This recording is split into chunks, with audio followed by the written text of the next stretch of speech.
tarot reading for the sign of Virgo. So let's just go ahead and get started. I'm going to look at your recent past. That's the first thing, and that's what these cards represent. So I have the King of Wands here and the Oracle card of Uranus. All right, so this is a breakthrough with regards to being a leader. So maybe we have really figured out how to captivate people, how to get people's attention, how to get people to follow us and do what we say in a way that is sort of like a role model, by leading by example. Yeah, I just feel like you guys have mastered it, or maybe this is recent and for whatever reason, you've been forced to master this element of your life. Let's see what else we get here in terms of Oracle cards. Anything else about this King of Wands with Uranus? So you have to actually overcome some kind of actual difficulty with regards to getting people to do what you say. Like I was saying before, looking at these cards I just flipped, it's the hand, the number 5, and the coal here. The number 5 speaks of like difficulty. It's a 5 of Wands, 5 of Swords, right? It's like debates, having to kind of like persuade people, maybe even through, or even tell people what to do with the 5 here. With the coal, it's like you're working with people who are heavy as coal. They're difficult to maneuver, they're difficult to get to move. And with the hand, this is you reaching out to them. All right, let's see what's on the bottom. We have Sagittarius. So this is learning to make a plan, learning how to direct, right? Sagittarius is all about direction with the arrow, where the arrow lands, right? Learning how to direct people to where you want them to go. All right. Let's move on to the present now. This is called the position of the hand. That's what I call it anyway. It's what you guys are up to, physically, actively. We have the 3 of Wands, and that's coupled with the Oracle card of just the number 8. Now, this is the 3 of Wands about waiting on somebody else. It's about some, like a third party somehow having to do with your situation, and almost like you don't have control over it.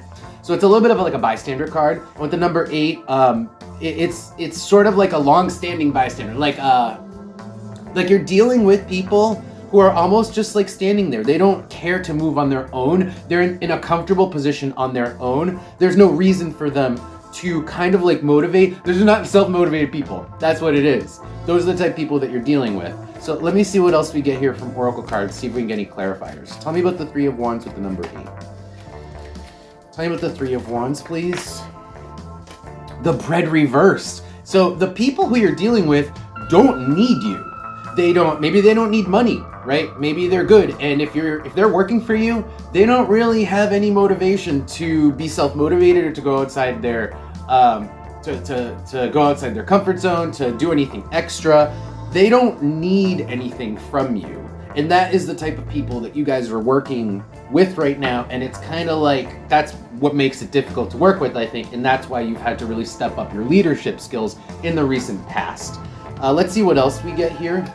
I'm going to pull 3 cards here on the top. So we have the Wall, we have the Ear, and Pluto here. This is waiting on a response back. Waiting on a response back. From who? Some kind of third party. Could be a person, or could even be like an organization or a group of people. In fact, I'm more leaning towards organization or a group of people because we're also looking at Pluto. Pluto is like big money, big power. That definitely gives me like company vibes, like an organization or company with way bigger pockets than any individual. And that's the person we're waiting on. They don't care to move at your pace. It's like you have to wait on them. And that's what you're dealing with right now. Let's move on to another position and see what else is going on. So we're going to stay in the present, but I want to look at your emotions. So that's this middle position here. Let's see what we got. We have the 4 of Pentacles, and then that is coupled with the Oracle card of the Cave. That is a cave or a dungeon or something to that effect. The dungeon speaks of things that are undiscovered. It is darkness. It is also speaks of complexity with like twists and turns in the dark, right? Like a cave. So in the position of the heart here, we're just feeling like there is a lot of complexity to our situation. And it just is what it is. With the 4 of Pentacles here, it comes with the territory. And you kind of know that. And I think that kind of comes with being a leader, is recognizing what comes with the territory, right? What you can change, what you can't change, what is just part of the package. It's a package deal here, and you know it. that being a leader comes with dealing with these sorts of people. Okay, let's take a look at what this last position has to tell us about the present before we look into the future. That's going to be this one here, and it's telling us about what your thought process is at the moment. So it's like a mental position. We have here the Two of Cups coupled with the Oracle card of the Cat. So the Cat is all about being careful, and the Two of Cups is all about one-on-one situation, bonds. It's like it's your relationships. It's your relationships with people. Your strategy is to be very, very careful with these people. Why? Because that's just the only way that you figured out how to handle them for all these reasons I just talked about before. They're not moving on their own. It's a complex situation, and you just gotta you gotta deal with these people carefully, or that's how you're thinking about it. Let me see anything else about this position. Anything else here?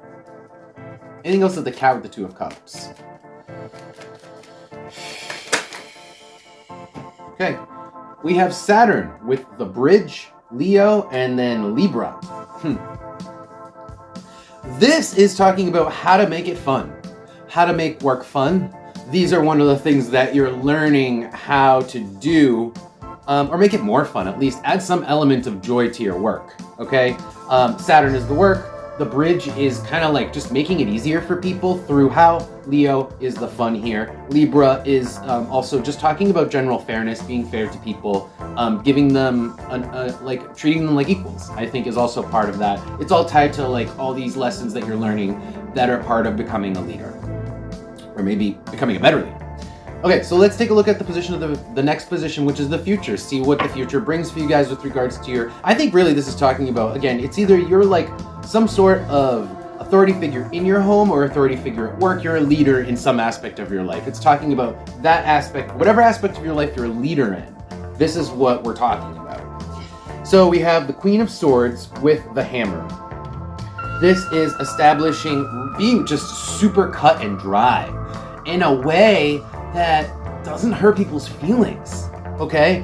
It could be just the next thing you guys are learning, or it could just be how you're gonna end up interacting with people with regards to the situation. It might even just be telling me advice on how to proceed in the future, but in the short-term future, we are talking about being super cut and dry, and being very factual. That's the Queen of Swords, in a way with your delivery, with how people understand you.